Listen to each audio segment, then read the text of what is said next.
केंद्र सरकार और किसानों के सूझबूझ के चलते पिछले 1 साल से चल रहा किसान आंदोलन फिलहाल स्थगित हो गया है, क्योंकि आने वाले समय में 5 राज्यों में विधानसभा चुनाव है। लिहाजा केंद्र सरकार और विपक्ष में आरोप प्रत्यारोप भी शुरू होने लगे हैं।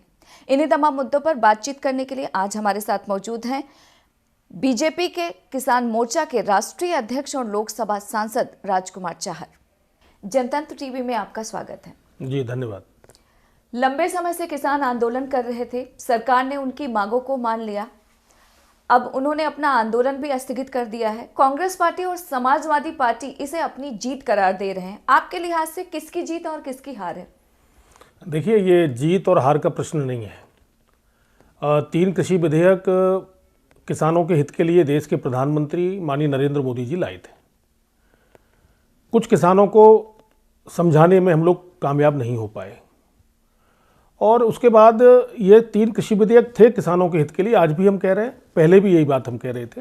निश्चित रूप से छोटे किसानों के जीवन में बदलाव लाने के लिए इनको लाया गया था, लेकिन किसानों का मान रखकर, किसानों का सम्मान रखकर और वर्तमान की जो परिस्थितियां चल रही थीं, देश के हित में और देश की खातिर 3 कृषि विधेयकों को वापस लिया गया है। इसमें कांग्रेस पार्टी या समाजवादी पार्टी कोई भी जीत और हार की बात करता है तो वो गलत है, क्योंकि ये वही दल है जिन्होंने आज तक कभी किसानों के लिए कोई काम नहीं किया। तो आपको क्या लगता है कि जिस तरीके से किसान को आप लोग समझाने, जैसे प्रधानमंत्री ने कहा कि हम किसानों को समझा नहीं पाए, लेकिन देखा जाए तो अब किसानों का आंदोलन भी खत्म हो गया है, फिर भी सियासत थमने का नाम नहीं ले रहा। देखिए, इस पूरे आंदोलन को अगर आप एक वर्ष भर को नज़र डालोगे तो जिस प्रकार के गैर जिम्मेदाराना बयान कांग्रेस पार्टी के नेता राहुल गांधी जी, उनकी बहन प्रियंका गांधी जी, केजरीवाल जी, अन्य अन्य दलों के नेताओं ने जो दिए, वो 100% बहकाने वाले, भड़काने वाले और एक कहना चाहिए कि भ्रम पैदा करने वाले बयान उन्होंने दिए। जिन जिम्मेदार दायित्वों पर वो संगठन में और सरकार में बैठे हैं, उसके बावजूद भी किसानों के मन में निरंतर वो भ्रम डालते रहे। तो उन्होंने एक तरह से किसानों के कंधे पर बंदूक रख दी और उस पर निरंतर वो राजनीति करते रहे। उन्होंने ये नहीं देखा कि माननीय प्रधानमंत्री जी की नीयत क्या है। उन्होंने बार बार कहा, माननीय पीएम साहब ने, आदरणीय मोदी जी ने, कि ये मेरी जो नीयत है वो गंगा की तरह पवित्र है, किसानों के हित के लिए हम सब बिल लाए हैं। लेकिन उसके बावजूद भी विपक्ष ने नकारात्मक भूमिका अपनाई और मैं यही कहूँगा, आप देखिएगा आने वाले समय में जो विपक्ष ने जिस प्रकार की एक छोटी सोच के साथ राजनीति की, उसे लोग माफ़ नहीं करेंगे। क्योंकि देखा जाए तो किसान लगातार एमएसपी पर कानून बनाने की मांग कर रहे थे। यदि ऐसा होता भी है तो भंडारण की एक बहुत बड़ी समस्या है। देखा जाए तो भंडारण की कमी की वजह से सरकारी अनाज सड़ जाते हैं। यदि ऐसा होता है तो क्या आपको लगता है कि इसमें कामयाबी मिलेगी? क्योंकि समस्याएं तो बनी हुई है। देखिए, इसमें मैं यही कह सकता हूं कि अभी एक निर्णय सरकार के बीच में और किसान यूनियन के बीच में हुआ है और उसमें एमएसपी के ऊपर एक कमेटी बनाई गई है। कमेटी में लोग अभी वैज्ञानिक रहेंगे, प्रगतिशील किसान रहेंगे और सरकारी लोग रहेंगे और किसान भी रहेंगे।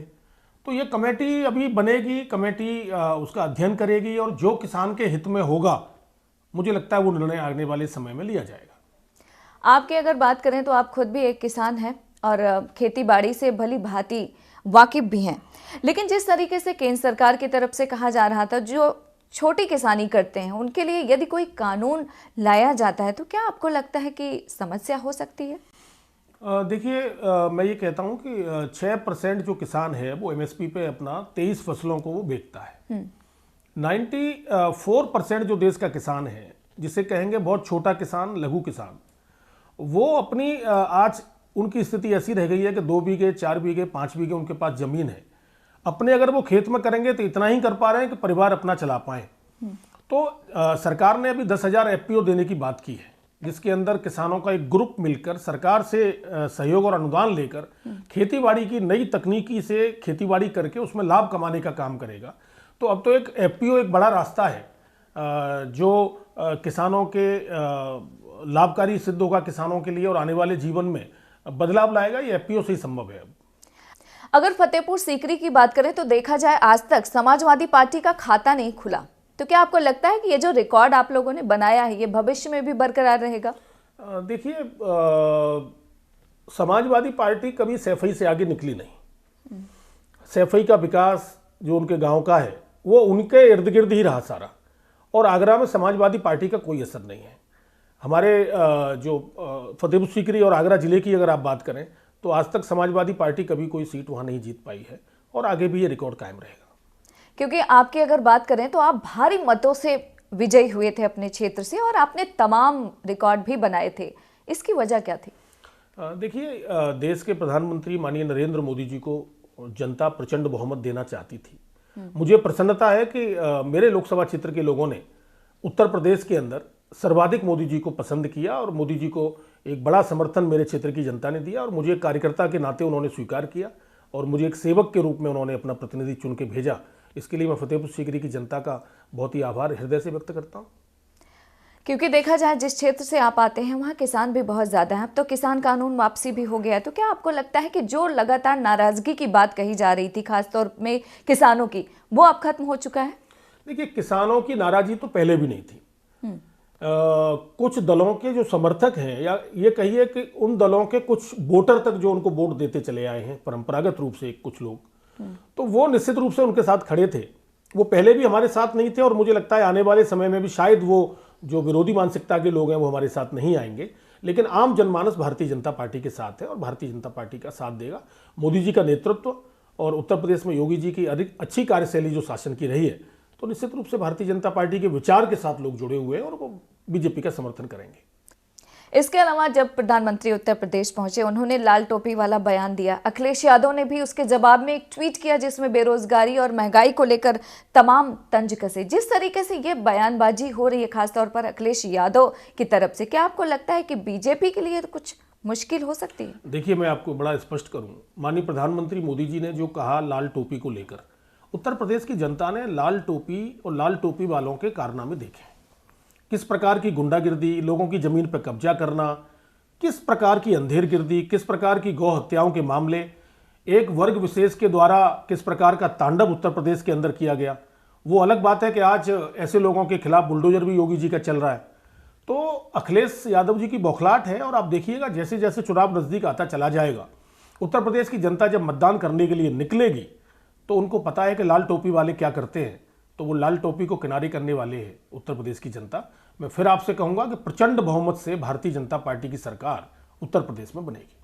आम आदमी पार्टी की अगर बात करें तो अरविंद केजरीवाल यूपी में तो एंट्री कर ही चुके हैं, उत्तराखंड, पंजाब में भी। पंजाब में तो उन्होंने कहा है कि महिलाओं को 1-1 हज़ार रुपए भी देंगे, बिजली पानी फ्री देने की बात तो कह ही चुके हैं। अगर बीजेपी की बात करें तो आप लोग भी क्या कुछ फ्री देने वाले हैं क्या? देखिए, हम लोग कोई फ्री की बात कभी आज तक हमारी सरकारी की ओर से की नहीं जाती है। जनता के हित में जो भी फैसले लिए जाते हैं, कितना हम जनता के लिए करते हैं, जनता का ही पैसा है, जनता में ही लगाना है, तो फ्री की भरपाई आप कहाँ से करेंगे, कैसे करेंगे। लेकिन फिर भी मुझे पता है कि घोषणा पत्र जब हमारा आएगा तो जनता के हित में बहुत व्यापक और प्रभावी रूप से ऐसा आएगा जिससे आम जनमानस कहेगा केजरीवाल जी की तरह झूठ बोलने का काम भारतीय जनता पार्टी नहीं कर सकती। केजरीवाल जी ने, आपने देखा है कि दिल्ली के अंदर उन्होंने किसान को किसान का दर्जा नहीं दिया, ट्रैक्टर दिल्ली में आ नहीं सकता, किसानों को जो ट्यूबवेल के कनेक्शन है वो भी कॉमर्शियल मिलते हैं और वो भी रिन्यूअल भी नहीं उनके हो रहे हैं और बिजली भी कॉमर्शियल की तरह मिल रही है। तो केजरीवाल जी ने तो दिल्ली के किसानों का बहुत बुरा हाल किया हुआ है। ये दिल्ली में कुछ और बोलते हैं, गोवा में जाके कुछ और बोलते हैं, उत्तराखंड में कुछ और, पंजाब में और कुछ और। तो उनके रूप कितने हैं मैं तो समझ नहीं पाता। झूठ का पुलिंदा उनके अंदर बंधा रहता है और मैं तो यहाँ तक कहूँगा कि जो आदमी कभी अन्ना जी का सगा नहीं हुआ वो कभी किसी का सगा नहीं हो सकता। तो क्या आपको लगता है कि जो फ्री का वायदा है वो अब जनता पर काम नहीं करेगा? दिल्ली की जनता ने देखा है काम करते हुए। देखिए, उत्तर प्रदेश में आम आदमी पार्टी का कोई दूर दूर तक कोई वास्ता नहीं है। उत्तर प्रदेश में आम आदमी पार्टी कहीं है नहीं, न कोई उनके कार्यकर्ता है, न उनसे कोई जुड़ा हुआ है। तो उत्तर प्रदेश में आम आदमी पार्टी का कुछ नहीं होने वाला है।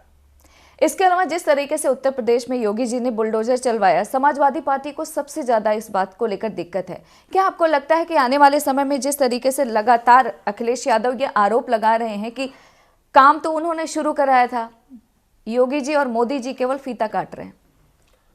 अखिलेश यादव जी, मैं देख रहा हूं कि उनकी भाषा शैली निरंतर बदलती जा रही है और मुझे ऐसा लगता है कि कहीं ना कहीं उनके अंदर एक हताशा, एक निराशा, एक छटपटाहट है।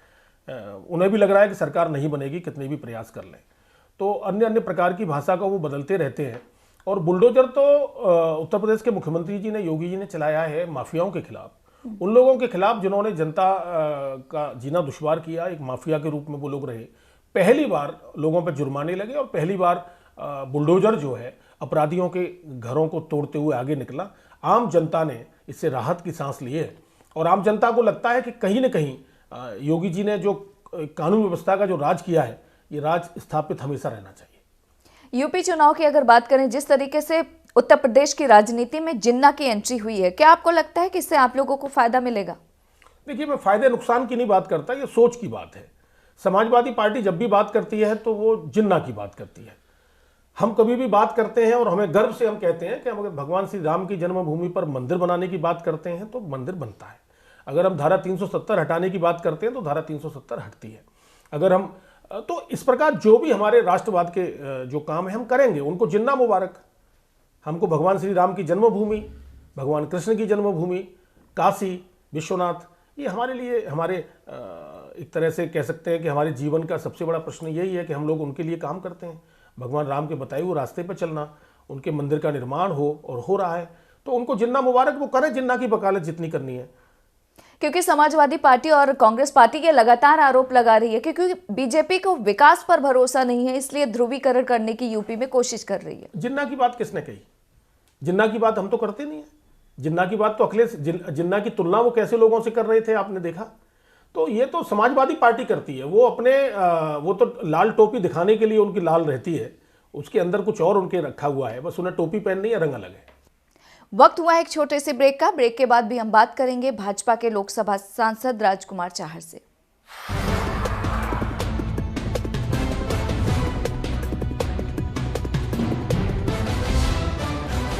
ब्रेक के बाद आपका स्वागत है और हम बात कर रहे हैं बीजेपी के लोकसभा सांसद और राष्ट्रीय किसान मोर्चा के अध्यक्ष राजकुमार चाहर से। तो आपको क्या लगता है कि उत्तर प्रदेश में ऐसा कौन सा बड़ा काम आप लोगों ने किया है जिसके चलते इस बार उत्तर प्रदेश की जनता आप लोगों को चुनेगी फिर से? देखिए, लगातार काम ही हो रहे हैं। कितने सारे एम्स बन रहे हैं, कितने सारे हाईवेज बन रहे हैं, कितने हमारे यहाँ स्टेडियम्स बने, कितने हमारे यहाँ ITI बने, कितनी सड़कों लगातार सड़कें हुई बनी हैं, लगातार काम हुआ है। और आपने देखा होगा कि जो भर्तियां हुई, पहले भर्तियों में घोटाले होते थे, सैफई से एक चिट्ठी जाती थी, एक कुछ ही लोग उसमें नौकरी पाते थे। आज कितने लोगों ने नौकरी पाई, लेकिन पारदर्शिता के साथ पाई, कोई बेईमानी उसमें कहीं से नहीं हुई, कहीं से कोई चिट्ठी नहीं आई। तो उत्तर प्रदेश ने निरंतर विकास किया है और उत्तर प्रदेश धर्म के रास्ते पर चल रहा है और आज देश में उत्तर प्रदेश की तुलना बहुत अग्रणी प्रदेशों में होती है। तो मुझे लगता है कि आने वाले समय में फिर आपसे मैं कहूँगा, आप देखिएगा, बड़े प्रचंड बहुमत की सरकार फिर पुनः उत्तर प्रदेश में बनने जा रही है भारतीय जनता पार्टी। अगर आपसे जानना चाहें कि 5 बड़े काम वो कौन से हैं जो आप जनता को बताना चाहेंगे? अभी आपको गिनाया मैंने, कितने हाईवेज हमारे 4-4, 5-5 हाईवेज हम लोग पूरे उत्तर प्रदेश के अंदर बना रहे हैं। एम्स कितने हम उत्तर प्रदेश के अंदर बना रहे हैं। सड़कों का जाल उत्तर प्रदेश के अंदर पूरा बिछा हुआ है। ITI कितने उत्तर प्रदेश के अंदर बन रहे हैं, कितने स्टेडियम, कितने मिनी स्टेडियम, लगातार विकास के काम उत्तर प्रदेश के अंदर हो रहे हैं। क्या बीजेपी को इस बार उत्तर प्रदेश में विकास पर भरोसा है या भगवान राम पर? देखिए, भगवान राम हमारे आदर्श हैं। भगवान राम के हम लोग उनकी सेवा करने वाले लोग हैं, उनके बताए हुए रास्ते पर चलने वाले लोग हैं और विकास हम लोगों की कर्म है कि हमें विकास करना ही करना है। विकास तो हमारी जिम्मेदारी बनती है कि जिस प्रदेश में हमारी सरकार रहे या देश में हमारी सरकार रहती है तो हम विकास का काम तो हमें करना ही करना है। तो भारत माता का परचम पूरी दुनिया में लहराए और विकास के रास्ते पे हम लोग चल ही रहे हैं, चाहे मोदी जी की सरकार हो, चाहे उत्तर प्रदेश की सरकार हो, चाहे प्रदेश में अन्य हमारी सरकारें हों, निरंतर हम लोग विकास के लिए काम करते हैं। क्योंकि बीजेपी कहती है कि वो बाकी पार्टियों से अलग है, लेकिन देखा जाए तो चाहे ब्राह्मण सम्मेलन हो, जातीयवादी जो सम्मेलन है वो तो बीजेपी भी कर रही है, फिर आप लोग दूसरों से अलग कैसे? नहीं, देखिए, सबका साथ, सबका विकास, सबका विश्वास, सबका प्रयास, इसी के लिए सम्मेलन होते हैं। उनकी सोच में और हमारी सोच में जमीन आसमान का फर्क है। कांग्रेस पार्टी की तरफ से अभी घोषणा पत्र जारी किया गया है, खासतौर पर महिलाओं के लिए। तो उसमें आपको मैं बताना चाहूंगी, उन्होंने कहा है कि हर साल 3 सिलेंडर दिया जाएगा। 12वीं की जो छात्राएं हैं उनको स्मार्टफोन और लैपटॉप भी दिए जाएंगे। इसके अलावा 25% महिलाओं को नौकरी दी जाएगी। आपको क्या लगता है, ये हकीकत में बदल पाएंगे क्या या चुनावी है? उनको पता है कि वो कुछ करने की स्थिति में है नहीं। कांग्रेस की स्थिति के बारे में उनको भी जानकारी है, तो वो जो बोलना है उनको बोल देते हैं। उन पर क्या फर्क पड़ता है? उत्तर प्रदेश के अंदर जैसी कांग्रेस पार्टी वैसी आम आदमी पार्टी, तो दोनों एक ही तरह की भाषा बोल रहे हैं, दोनों को पता है एक सीट आनी नहीं है, तो कुछ भी बोल सकते हैं। लेकिन जो बोला जाए वो किया जाए। भारतीय जनता पार्टी का जो घोषणा पत्र आता है उस घोषणा पत्र का अमल किया जाता है और जो घोषणा पत्र में जो घोषणाएं हमारी पार्टी करती है वो सरकार उसको पूरा करती है। किसान आंदोलन लंबे समय से चल रहा, किसान नाराज थे, लेकिन सरकार ने जो बातचीत की शायद उनके समझ में आया और घर वापसी हो रही है। लेकिन विपक्षी दल लगातार ये आरोप लगा रहे हैं कि केंद्र सरकार की ये मजबूरी थी। आपको क्या लगता है? देखिए, वो जो विपक्षी दल है उनसे आप अपेक्षा कैसे कर सकते हैं कि वो हम लोगों के पक्ष में नारे लगाना शुरू कर देंगे। विपक्षी दल तो उकसाने का काम कर रहे थे किसान यूनियन को। उन्हें कल्पना नहीं थी कि ये आंदोलन समाप्त होगा, या उन्हें कल्पना नहीं थी कि माननीय प्रधानमंत्री जी देश हित में कोई बड़ा निर्णय भी ले सकते हैं। तो 3 कृषि विधेयक वापस हो गए, किसान यूनियन से समझौता हो गया, वो राजी राजी अपने घर वापस जा रहे हैं और माननीय प्रधानमंत्री जी का वो धन्यवाद कर रहे हैं। अब विपक्ष के लोग पहले भी राजनीति कर रहे थे किसान का नाम लेके, अभी भी अब उनको सूझ नहीं रहा है कि अब हम क्या बोलें। तो इसलिए विपक्ष वाले तो पहले भी बौखलाहट में थे, हताशा में थे, निराशा में थे, आज भी हैं, उनके पास कोई मुद्दे नहीं है। तो क्या आपको लगता है कि विपक्ष के हाथ से राजनीति का एक बड़ा मुद्दा छूट गया? मैं ऐसे तो मैं नहीं कहूँगा कि मुद्दा छूट गया, वो मुद्दा विहीन शुरू से हैं। उनके पास कभी कोई मुद्दा नहीं रहा।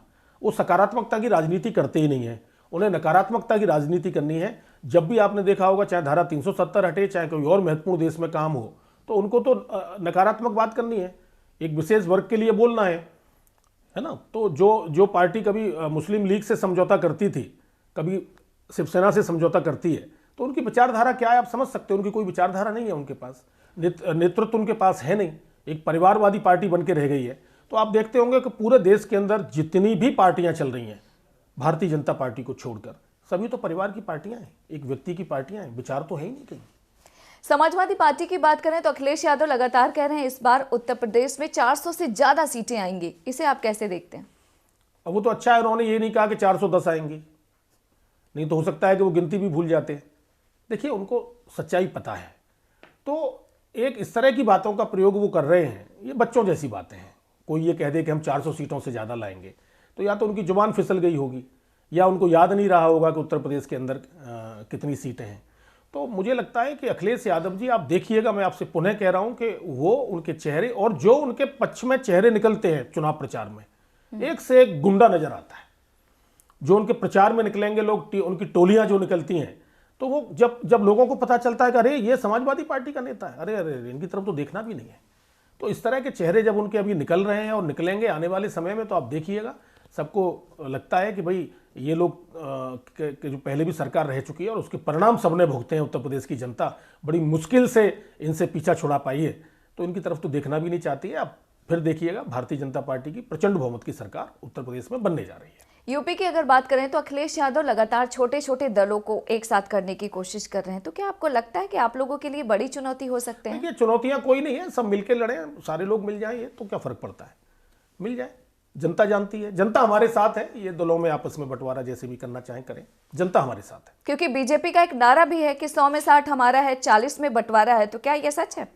नहीं, सच्चाई है, 40 में बंटवारा ही है। ये 40 मिलके भी लड़ेंगे तब भी कुछ नहीं होने वाला है। अगर 40 मिलके लड़ते हैं ये परसेंटेज पे, तो वो 30 ही रह जाने हैं, 40 भी नहीं होने हैं इनके। भारतीय जनता पार्टी आज 50 पे है, तो 60 है, तो 70 तक बढ़ेगी, लेकिन समाजवादी पार्टी बढ़ नहीं सकती आगे। अब जितना बढ़ना था बढ़ लिए। किसान आंदोलन बड़ा मुद्दा खत्म हो गया है, तो क्या आपको लगता है कि 5 राज्यों में विधानसभा चुनाव है, तो आप लोगों को सकारात्मक असर पड़ेगा इसका? नहीं, देखिए, किसान आंदोलन का राजनीतिक रूप से कोई उस नजरिए से मत देखिए। किसान आंदोलन हुआ, किसानों ने अपने बातें रखी, उस पर एक समझौता हो गया, सौहार्दपूर्ण वातावरण में किसान अपने घर जा रहे हैं, सरकार से समझौता हो गया है।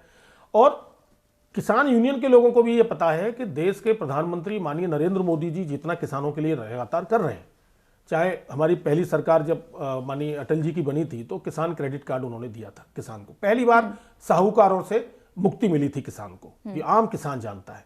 और जब माननीय मोदी जी की सरकार हुई, तो उसमें किसान क्रेडिट कार्ड में भी 2 चीजें और बढ़ाई, उसमें पशुपालन को भी जोड़ा, उसमें मत्स्य पालन को भी जोड़ा, तो किसानों को और उसका लाभ मिल रहा है। प्रधानमंत्री किसान सम्मान निधि हमने देने का काम किया, सॉइल हेल्थ कार्ड हमने देने का काम किया, किसान रेल हमने देने का काम किया, किसान उड़ान के द्वारा देश में कहीं भी हमारा उपज चली जाए, वो हमारी सरकार ने करने का काम किया है। किसान मानधन योजना हमारी मोदी जी की सरकार दे रही है। तो अनेक प्रकार की ऐसी योजना है जिनको अगर आप गिनती करेंगे, तो लगातार किसानों के हित के काम माननीय मोदी जी कर रहे हैं। तो देश का किसान तो मोदी जी पर विश्वास करता है, और मोदी जी और देश का किसान आपस में बहुत ताकत से जुड़ा हुआ है। विपक्ष ये कह रहा है सरकार तो लोकतंत्र की हत्या कर रही है, वो विपक्ष की आवाज दबाना चाहती है ताकि जनहित के जो मुद्दे हैं वो उठा ना सके संसद में। देखिए मैं लगातार वहाँ देख रहे हैं, हम सब लोग, पूरा देश देख रहा है कि लोकसभा की जब भी कार्रवाई होती है और राज्यसभा की जब भी कार्रवाई होती है, ये लोग भागते हैं, चर्चा में नहीं रहना चाहते, कोई ना कोई बहाना लेंगे, प्रदर्शन करेंगे, सदन के अंदर करेंगे, सदन के बाहर करेंगे। तो लगातार ये लोग चर्चा से भागते हैं, क्योंकि चर्चा होगी तो पूरा देश देखेगा और देश देखेगा कि इनकी क्या डेप्थ है, इनके मुद्दे क्या हैं। तो मुद्दे उनके पास है नहीं, मुद्दा विहीन है उन पर, तो एक बहाना ढूंढते हैं कि देखिए साहब हमारी बात नहीं सुनी जा रही है। चर्चा में भाग ले, आए, डिबेट करें। क्योंकि विपक्ष की अगर बात करें, वो लगातार ये कह रहे हैं कि हम तो महंगाई और बेरोजगारी पर चर्चा करना चाहते हैं, सरकार है कि सुनने को तैयार किसी पर चर्चा करने तैयार नहीं है। सरकार अलग अलग बिंदु ले लेके आती है, उस पर भी वो चर्चा करने तैयार नहीं होते, वो चर्चा से भागते हैं। उनके पास कोई मुद्दा नहीं है। मुद्दा विहीन होने के कारण विपक्ष की जो एक सकारात्मक भूमिका निभाई जाती है वो नहीं निभा रहा है, अपने फर्ज से भाग रहा है। तो आपको क्या लग रहा है कि जिस तरीके से वर्तमान में स्थितियां बनी हुई हैं, विपक्ष खुद नहीं चाहता है कि जनहित से जुड़े हुए मुद्दे संसद के पटल पर चर्चा हो सके? देखिए मैं आपको पुनः कह रहा हूं, विपक्षी दलों के पास कोई विचार नहीं है, उनके पास कोई मुद्दे नहीं है।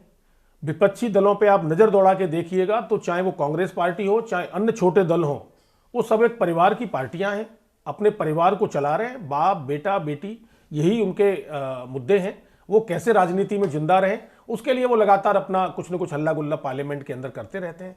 मुद्दे उनके पास नहीं है।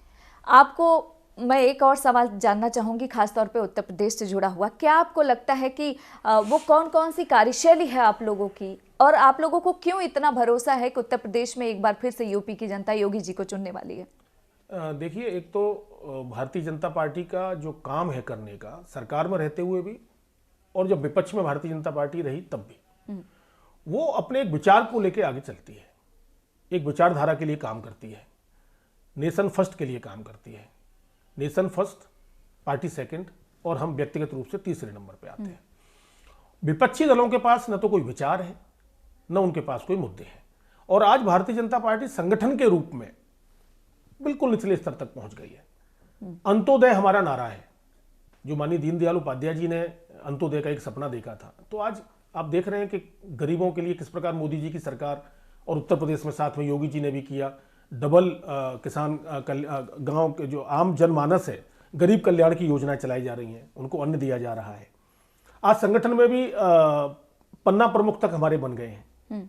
दूसरे दलों के पास केवल चुनाव से 2 महीने पहले वो लोग निकल के आते हैं। तो संगठन का एक इतना व्यापक हमारे पास स्ट्रक्चर है, और कार्यकर्ता जो हमारा है वो निश्चित रूप से बहुत अच्छा है। जो हम लोग बोलते भी है कि हमारा कार्यकर्ता देवतुल्य है, तो वो कार्यकर्ताओं की एक पूरी फौज हमारे पास है, निष्ठावान कार्यकर्ताओं की फौज है। तो विपक्षी दल कहीं कोई स्टैंड नहीं करते भारतीय जनता पार्टी के आगे।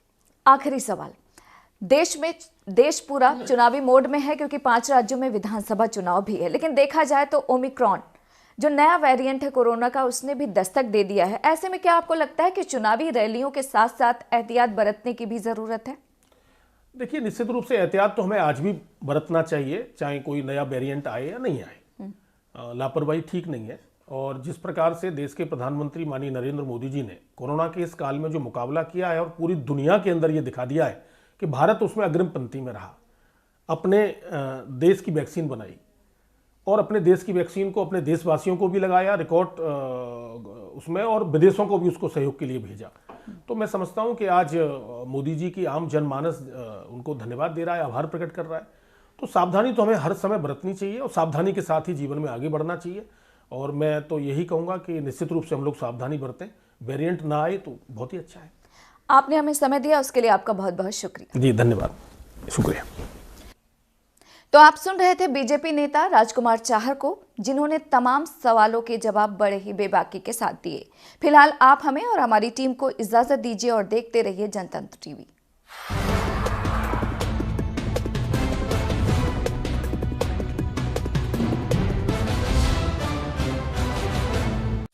खबरों के निष्पक्ष विश्लेषण के लिए सब्सक्राइब करें Janatantra TV and press the bell icon. Never miss any update.